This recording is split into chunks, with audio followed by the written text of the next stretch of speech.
Hello welcome friends to my YouTube channel बोजॉन हिक्स। आज हम करेंगे प्रीवियस ईयर क्वेश्चन पीजीटी 2002 में आए हुए और 21 से 40 के बीच में। पिछले लेक्चर में हमने 1 से 20 किए थे, इसमें हम 21 से 40 करेंगे। पहला question, for measurement of very high temperature such stars the temperature is the thermometer is. तो कौन सा यूज़ करते हैं? इसमें यूज़ करते हैं हम पायरोमीटर, जिसमें रेडिएशन प्रिंसिपल पे बेस्ड होता है, जो कि कुछ इस तरीके का दिखाई देता है। ठीक है, जो आजकल काफ़ी यूज़ हो रहा है इस तरीके। इसमें कोई भी फिजिकल कांटेक्ट नहीं होता है बॉडी से। Next is temperature of source and sink of a Carnot engine are 400 Kelvin and 300 Kelvin respectively. Efficiency of the engine is, efficiency पूछा गया है। ये हमारा सोर्स हो गया, ये सिंक हो गया, कुछ वर्क होगा यहाँ पे बीच में, तो उसकी एफिशिएंसी पूछा हुआ है। ईटा इक्वल टू क्या होता है 1 minus, if this is T1 and this is T2, तो क्या होता है T2 by T1। Value put कर दो, 1 minus T2 is what 300/400 equal to this 004 minus 3/4 equal to 1/4 and this is in 200 for percentage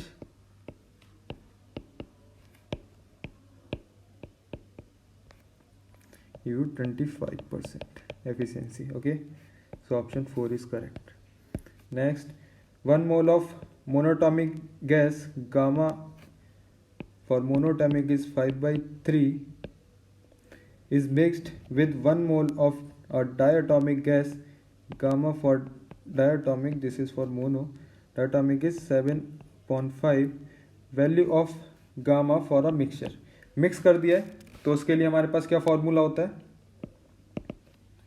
diatomic n equal to for monatomic is 1, for diatomic is 2। Okay, तो उसके लिए क्या होगा NM into gamma M plus ND into gamma D upon NM plus ND। Values put कर दो, 1 into 5/3 plus 2 into 7/5 upon 3। Solve कर देते हैं। सॉल्व करने के बाद हमारे पास आता है answer 1.48। Option second is correct. For same change in volume during isobaric isothermal and adiabatic process the work done is minimum in. किसमें मिनिमम होगा? तो हमारे पास जो ग्राफ होता है P इंटू V में, तो for isobaric this is for isobaric slope, this is for isothermal and this is for आइडियाबैटिक।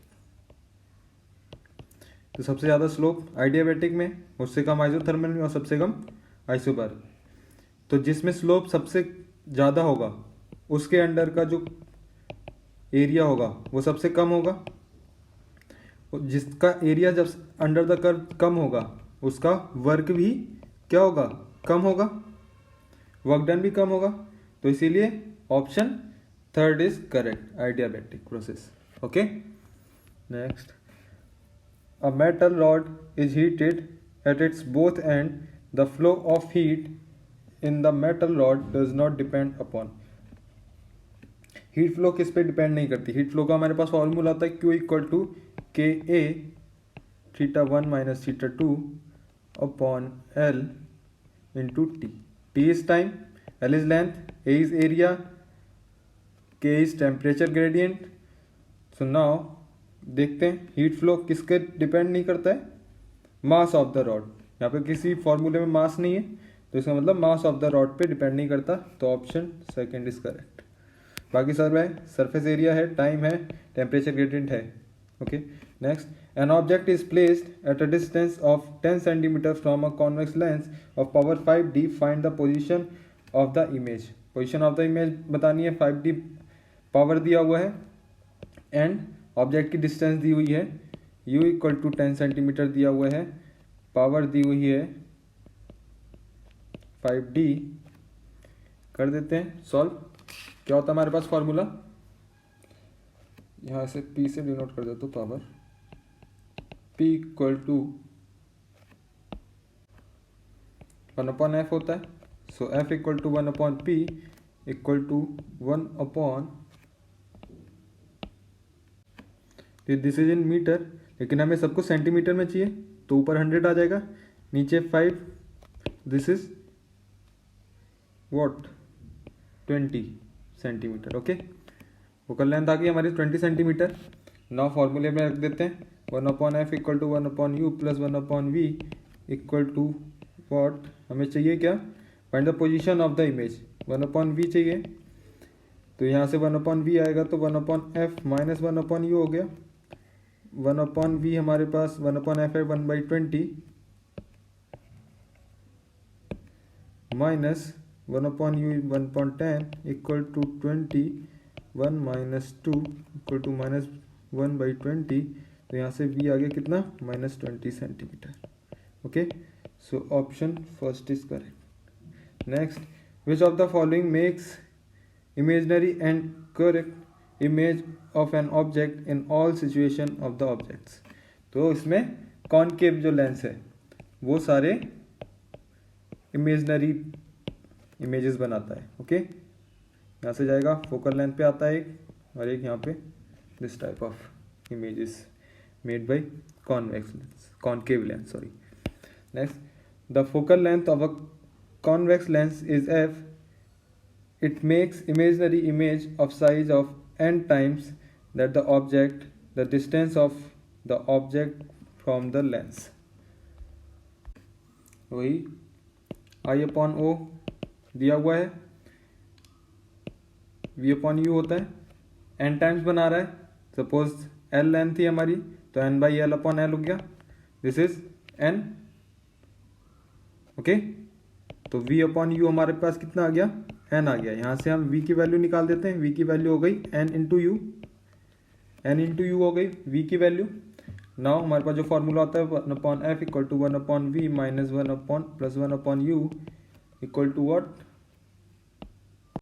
Values put करेंगे तो 1/nu माइनस आएगा 1/u equal to nu 1 minus n, तो 1/f इक्वल टू क्या आया 1 minus n into nu, तो u left hand side पे चला जाएगा, f राइट हैंड में, तो 1 माइनस n इंटू f/n, तो ये आ जाएगा। So option third is correct. यहाँ पे माइनस कॉमन ले लिया है, यहाँ पे माइनस कॉमन नहीं लिया इसने, तो option third is correct. Okay, चलिए next, the angular dispersion for a lens is, angular dispersion जो है, डिस्पर्जन जो है एंगुलर वो है 0.0178 and deviation for yellow light क्या है 0.5170। दैन द डिस्पर्सिव पावर निकालनी, डिस्पर्सिव पावर का फॉर्मूला क्या होता है, the ratio of the dispersion, angular dispersion and deviation of yellow light. Okay, तो डिवाइड कर दोगे, क्या आएगा आंसर 0.034। ओके, तो ऑप्शन 1 इज करेक्ट हियर। चलिए नेक्स्ट करते हैं, the angle of a prism is A and it's refractive index is, n दिया हुआ है या फिर म्यू बोल दें, चलिए म्यू बोल देते हैं, म्यू दिया हुआ है cot a/2। Okay, and the angle of minimum deviation is, angle of minimum deviation पूछा हुआ है, म्यू इक्वल टू क्या होता है sin a plus delta m upon 2 upon sin a/2। Okay, तो म्यू की जगह हम रख देते हैं cot a/2, cot a/2, इसको और क्या लिख सकते हैं cos a/2 divided by sin a/2 equal to sin a plus delta m upon 2 sin a/2। Sine a by two से sine a by two cancel हो जाएगा, और कॉस ए बाई टू को हम और क्या लिख सकते हैं इन टर्म्स ऑफ साइन, तो sine 90 minus A by two equal to sine A plus delta m upon two. अब ऑन कंपेयर करके हमें क्या मिलेगा, pi by two minus A by two equal to A by two plus delta m by two. ये two से two all cancels, तो यहाँ पे डेल्टा एम कितना आ गया, pi minus two A means 180 minus two ए। तो 180 minus two A option 4 correct है, 180 माइनस टू ए। ठीक है, चलिए next, spherical aberration can be minimized by keeping two lengths at a certain distance d from this condition is। ये किसकी वजह से होता है spherical aberration, due to refraction. Due to refraction होता है, देखिए कोई रे आएगी यहाँ से, तो डेविएशन पहले यहाँ पे हुआ, सपोज थीटा वन का बहुत ही कम, फिर उसके बाद दूसरा हुआ। अगर ऐसी कंडीशन आ रही है तो हम दोनों लेंसों कितनी दूरी पे रखेंगे, d इक्वल टू हमारा क्या होना चाहिए, f1 माइनस f2। ओके, ये होती है मिनिमम एब्जॉर्प्शन की कंडीशन। तो fun option is correct. Next, the magnifying power of a astronomical telescope is 10, the focal length of eye lens is 20 centimeter, the focal length of object। focal length of object पूछा गया है, क्या क्या दिया हुआ है, magnifying power दी हुई है, m इक्वल टू 10 दिया हुआ है, focal length of eyepiece is 20 centimetre, focal length of object पूछा गया है।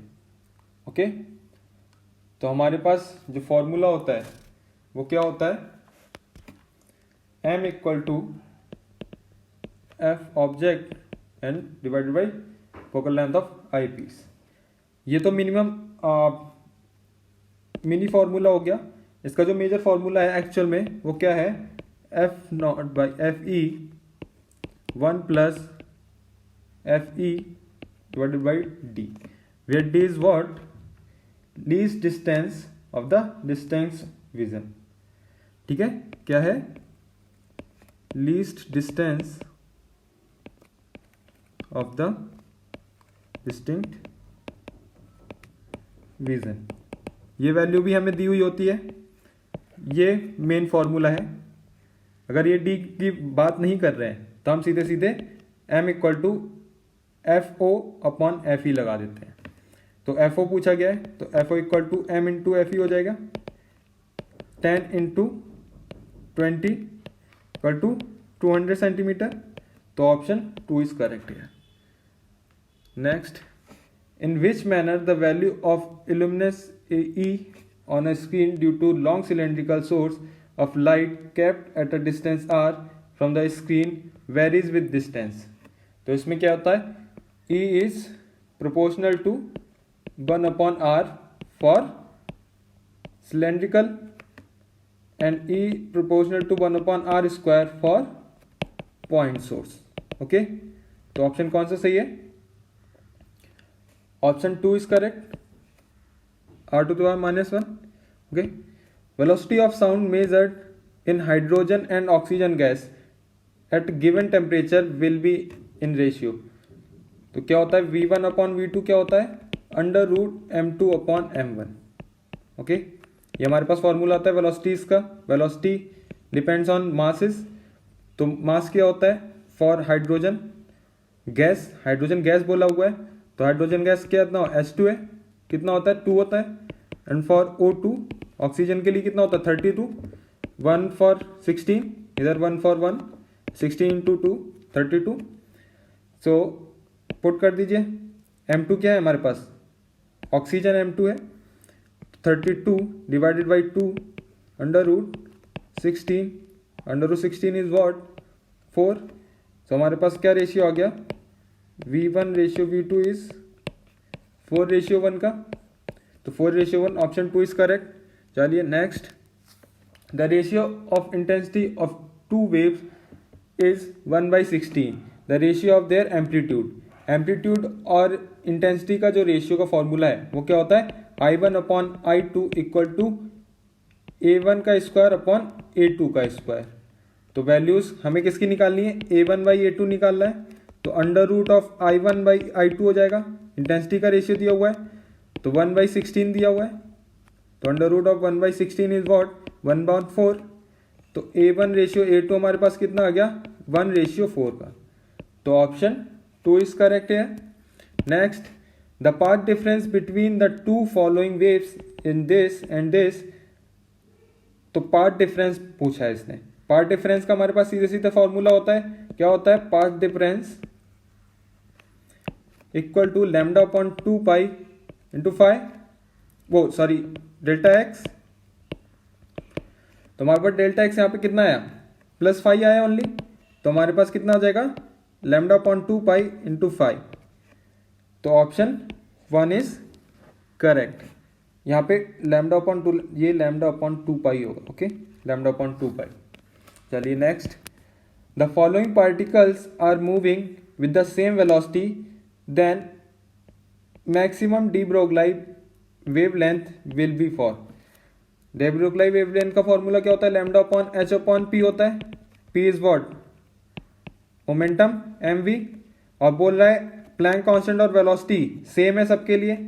तो लैम्डा प्रोपोर्शनैलिटी किस पे हो गया, ओनली फॉर 1/m मास पे. मास जिसका सबसे कम होगा मैक्सिमम डी ब्रोगली वेवलेंथ वही देगा. तो mass proton, neutron, alpha particle, beta particle में सबसे कम किसका होता है, बीटा पार्टिकल का.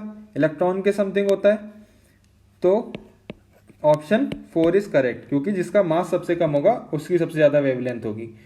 Next, the path difference for destructive interference. Destructive interference के लिए क्या होता है, डिस्ट्रक्टिव इंटरफेरेंस के लिए ऑड मल्टीपल चाहिए होता है, ऑड मल्टीपल ऑफ λ/2 का. तो ऑड मल्टीपल कैसे बनेगा, 2n+1 करके, 2n+1 इंटू λ/2 कर दे. तो option 1 is correct. In young double slit experiment, the slit separation is made 3 times the fringe width. 3 time अगर स्लिट सेपरेशन कर दिया तब फ्रिंज विड्थ कितनी होगी. क्या फॉर्मूला होता है, beta equal to D lambda upon small D. Okay, अब यहाँ पे डी को क्या कर दिया, सपोज बीटा डैश हमारा नया है D lambda upon D dash. तो डी डैश हमारे पास कितना है, 3d कर दिया, 3 टाइम कर दिया. तो डी लैम्डा अपॉन 3d हो गया. अब lambda upon lambda D upon D क्या है, 1/3. This is for beta. तो बीटा डैश हमारे पास क्या आया नया, 1/3 इंटू बीटा. तो कितना है नया फ्रिंज विड्थ, 1/3 टाइम्स हो गई. तो option 1 is correct. Next, in the diffraction through single slit the width of fringe is D and wavelength is lambda. The angle between principal maxima and first minima क्या होता है, minimum condition n lambda equal to d sin theta, n equal to 1 है first minima. तो lambda d sin theta. For small deviation sin theta को direct हम theta लिख सकते हैं. तो lambda equal to d theta आ गया. यहाँ से थीटा इक्वल टू क्या आ जाएगा, λ/d. तो option first is correct. Okay, तो आज के लिए बस इतना ही. फिर मिलते हैं नेक्स्ट लेक्चर में जिसमें हम 40 से आगे क्वेश्चन करेंगे. तब तक के लिए please subscribe and stay safe. Thank you.